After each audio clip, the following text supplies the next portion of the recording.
ధర్మస్థల గత కొన్ని రోజులుగా మనం చూస్తూ ఉన్నాము. అసలు ధర్మస్థలంలోని ఎందుకు ఎటువంటి సమాచారం లేదు అంటే ఈ వ్యక్తి చెప్పిన తర్వాత కూడా ఎందుకు ఎటువంటి సెర్చ్ ప్రాసెస్ అనేది జరగట్లేదు అనుకున్న టైంలోని రీసెంట్గా మనం చూస్తున్న ఆయన చెప్పిన 15 ప్లేసెస్లోని 11 ప్లేసెస్ అయితే ఇప్పటికే మొత్తం కూడా గాలించడం జరిగింది. అండ్ నిన్న అంటే అప్పటి వరకు కూడా ఎటువంటివి ప్లేసెస్ అనేవి తవ్వినా సరే ఎటువంటి ఎముకలు కానీ ఏవి దొరకలేదు. అతను చెప్తుంది అబద్ధం అని చెప్పి జనాలందరూ అనుకుంటున్న టైంలోని నిన్న అనూహ్యంగా 4 డెడ్ బాడీస్ అయితే బయటకు రావడం కూడా జరిగింది. సో దీని గురించి మాట్లాడితే వాళ్ళు మనతో పాటు సీనియర్ జర్నలిస్ట్ దుర్గా వడ్లం నిన్నారు.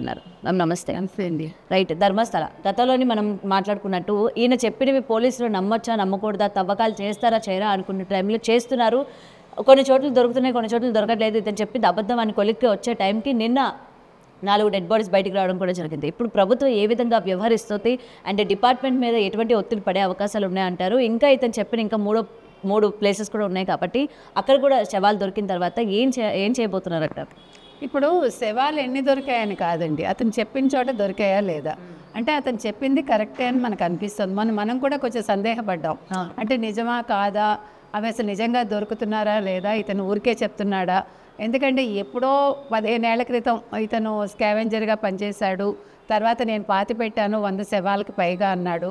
లాస్ట్లో పాతిపెట్టిన శవం ఒక స్కూల్ పిల్లది, స్కూల్ డ్రెస్ తోటే పాతి పెట్టాను నేను. మనం ఇంకంతకంటే దాని గురించి మాట్లాడలేము, ఎందుకంటే అంత ఘోరమైన విషయం అది.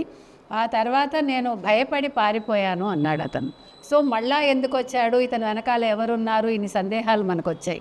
అయితే ఆయన చెప్పింది సరైన విషయం అని ఇప్పుడు తెలుస్తోంది.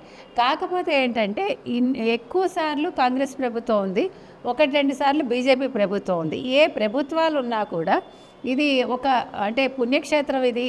తర్వాత ఒక కుటుంబం అధీనంలో ఆ ధర్మస్థల అనేది నడవబడుతోంది. వీరేంద్ర హెగ్గడే అనే ఆయన దానికి పెద్దగా ఉన్నారు. తర్వాత అతను రాజ్యసభ సభ్యులు. అంటే మరి ఆ కుటుంబానికి సంబంధం ఉందా, బయట వాళ్ళు చేశారా, లేదు రాజకీయంగా ఎవరైనా ఇందులో ఇన్వాల్వ్ అయి ఉన్నారా? ఎందుకంటే మొన్న ఒక మంత్రి కూడా అక్కడికి వచ్చి మాట్లాడదాం అనుకుని మళ్ళీ వెనక్కి వెళ్ళిపోయారని మనకు తెలుస్తుందండి. ఆ తర్వాత ఇంకొక వ్యక్తి కూడా నేను వివరాలు ఇస్తాను నాకు తెలుసు అని ముందుకొస్తే కూడా తీసుకోలేదు అని కూడా ఒక మాట వచ్చింది.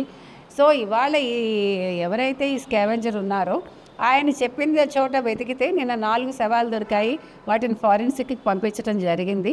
ఇంకా 3 చోట్ల ఇంకా తవ్వకాలు జరగాలి. మొత్తం మీద అంతకుముందు ఎముకలు, పుర్రెలు, తర్వాత అస్థిపంజరాలు ఒక 2-3 దొరకటం జరిగింది. సో ఇది ఏ వయసు వాళ్ళు, అమ్మాయిలైనా అంటే మహిళలు, తర్వాత పిల్లలు, యువతులు ఎవరెవరు ఇందులో అనేది తెలుసుకోవడానికి ఫారెన్సిక్ రిపోర్ట్ రావడానికి మనం వెయిట్ చేయాలండి. వచ్చాక దీని మీద ఫర్దర్గా మాట్లాడచ్చు. ఏది ఏమైనా ఇవాళ ఇప్పుడు కర్ణాటకలో ఉండే కొంతమంది సినిమా పెద్దలు కూడా స్పందించాలి. ఎందుకంటే వాళ్ళు ఆంధ్రప్రదేశ్కి వచ్చి లేదంటే తెలంగాణకు వచ్చి వేరే వాళ్ళ గురించి, సనాతన ధర్మాన్ని గురించి మాట్లాడుతున్నారు కాబట్టి వాళ్ళ రాష్ట్రంలో జరిగిన ఈ హత్యల మీద కూడా స్పందిస్తే బాగుంటుంది. ఇది చాలా ముఖ్యం కూడా, ఎందుకంటే ప్రతి వాళ్ళలోంచి ఒక స్పందన రావాలి. ఏ ప్రభుత్వం ఉందని కాదండి, ఎవరికి అన్యాయం జరిగింది, తప్పు ఎక్కడ జరిగింది, ఎవరు చేశారు, ఎందుకు చేశారు, ఈ విషయాలు అయితే బయటికి రావాలి. ఇవాళ ధర్మస్థల అనేది ఒక పుణ్యక్షేత్రం, అక్కడ అడవులు ఎక్కువ ఉన్నాయి. అసలు అలాంటి చోట ఇట్లా జరగటం ఏంటి, ఎందుకు జరిగింది, ఎవరు చేశారు, ఎందుకు చేశారు. ఇంత టెంపుల్కి సంబంధించిన వాళ్ళు అంటున్నారు కాబట్టి ఇప్పుడు టెంపుల్ మీద ఎటువంటి ప్రభావం పడుతుంది అంటారు? మరి ఇప్పుడు టెంపుల్కి రావడానికి కూడా భయపడతారు కదండి. ఇప్పుడు నేను అనేది ఏంటంటే ఇంతమంది మాయమైపోతే ఇన్ని సంవత్సరాలు వాళ్ళ కుటుంబాలు ఏం చేశాయి? ఇప్పుడు కంప్లైంట్ పోలీసులు తీసుకున్నారా లేదా? పోలీసులు తీసుకున్నాక ఫర్దర్గా ఇన్వెస్టిగేషన్ ఎందుకు జరగలేదు? మరి ప్రభుత్వాలు ఎందుకు దృష్టి పెట్టలేదు? ఇవన్నీ కూడా చాలా కాంప్లికేటెడ్ అంశాలండి. ఇప్పుడు సౌజన్య అనే ఒక అమ్మాయి తప్పిపోయింది, వాళ్ళ అమ్మగారు బాధపడుతున్నారు. అదేవిధంగా ఒక డాక్టర్ అప్పట్లో ఆ అమ్మాయి కూడా వచ్చింది, ఇక్కడికి వచ్చాక తప్పిపోయింది అని మనకు తెలుస్తుంది. సో ఏ అంశాలు తీసుకున్నా కూడా అన్నీ కూడా అనుమానాస్పదంగా, సందేహాస్పదంగానే ఉన్నాయి. కాబట్టి దీని మీద చాలా లోతైన దర్యాప్తు జరగాలండి. ఇవాళ కర్ణాటకలో ఉండే ఏ గవర్నమెంట్ అయితే ఉందో ముఖ్యమంత్రి సిద్ధరామయ్య గారు దీని మీద దృష్టి పెట్టాలి. ఆయన కూడా వెళ్ళి సందర్శించాలి, ఎందుకంటే ఆ ప్రభుత్వాన్ని కూడా నిలదీయాలి. ఇవాళ మానవ హక్కుల సంఘాలు ఏం చేస్తున్నాయి? ఉత్తప్పుడంతా ఇప్పుడు కేరళలో నన్స్ని అరెస్ట్ చేస్తే ఛత్తీస్గఢ్లో ఆ ప్రభుత్వం కథలొచ్చింది కదా. ఇప్పుడు ఆ నన్స్కి ఇప్పుడు బెయిల్ దొరికింది కదా. మరి ఇక్కడ ఇంత పెద్ద విషయం జరిగి ఇంతమంది చచ్చిపోతూ ఉంటే మరి కర్ణాటక గవర్నమెంట్ ఎందుకు స్పందించడం లేదు? వాళ్ళు ముందుకొచ్చి స్పందించాలండి. సిద్ధరామయ్య గారు దీని మీద ఒక స్టేట్మెంట్ ఇవ్వాలి. దీని మీద కర్ణాటక ప్రజలు కూడా ప్రశ్నించాలి, ఎందుకంటే ఇది చిన్న విషయం కాదు. ఇప్పుడు రాష్ట్ర పరువు కంటే కూడా ప్రజల ప్రాణాలు ముఖ్యం, అక్కడ పోయిన వాళ్ళ కుటుంబాల వేదన ముఖ్యం. అది వాళ్ళు ఆలోచించాలి. రైట్. అండ్ మీరు అన్నారు కదా ప్రజలు కూడా దీని గురించి స్పందించాలి అని. ఎటువంటి కార్యకర్తలు కావచ్చు, లేకపోతే సినీ సెలబ్రిటీలు కావచ్చు, అక్కడికి వచ్చి సభలు పెట్టినప్పుడు ఏమైనా మాట్లాడితే ఇది మీరు తప్పు మాట్లాడారు అని చెప్పి వెంటనే వాళ్ళు గొంతెత్తి మాట్లాడుతూ ఉంటారు. మరి ఇంత దారుణం జరుగుతున్నప్పుడు అక్కడ ఉన్న ప్రభుత్వానికి కానీ డిపార్ట్మెంట్ కానీ వీళ్ళు ఏమైనా భయపడి రేపొద్దున మన ప్రాణాలకు ఏమైనా ముప్పు రావచ్చేమో అని సైలెంట్గా ఉన్నారు అనుకోవచ్చా? ఉండొచ్చండి. ఇప్పుడు నేను అనేది అదే, మీరు బయటకు వచ్చి వేరే రాష్ట్రంలో గొంతులు విప్పడాలు కాదు, మీ సొంత రాష్ట్రంలో మీరు గళాలు విప్పండి, మీరు ప్రశ్నించండి.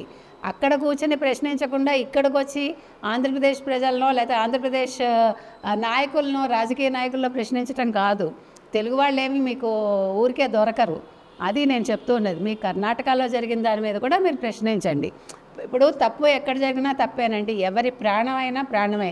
అక్కడ ప్రాణానికి భాష ఉండదు, ప్రాణానికి కులం మతం ఉండవు. ఓన్లీ థింగ్ ఎందుకు జరిగింది అనే దాని మీద మీరందరూ కూడా పోరాడాలని మనం కర్ణాటక ప్రజలు కూడా విజ్ఞప్తి చేస్తున్నాం. అలాగే అదేవిధంగా సినిమా సెలబ్రిటీస్ కూడా మాట్లాడాలి. తర్వాత కొంతమంది యూట్యూబర్స్ దీని మీద న్యూస్ వాళ్ళు స్ప్రెడ్ చేస్తే వాళ్ళని ఖండించారు, వాళ్ళని అరెస్ట్ చేశారు, లేకపోతే వాళ్ళ వీడియోస్ ఆపేశారు అని తెలిసింది. So sorry for the ma'am, ఇప్పుడు మీడియా కూడా అంటే బిగ్ టీవీ మీడియా కూడా అక్కడికి వెళ్ళినా కూడా బెదిరింపు చర్యలు కూడా చేపడుతున్నారు.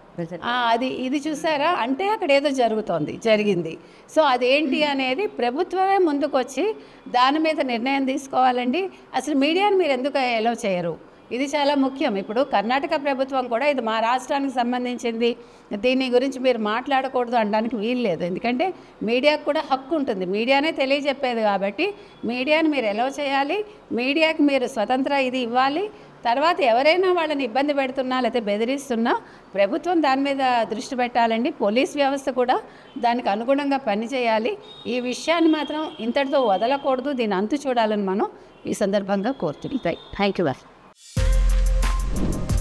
For more videos like this, subscribe Big TV channel.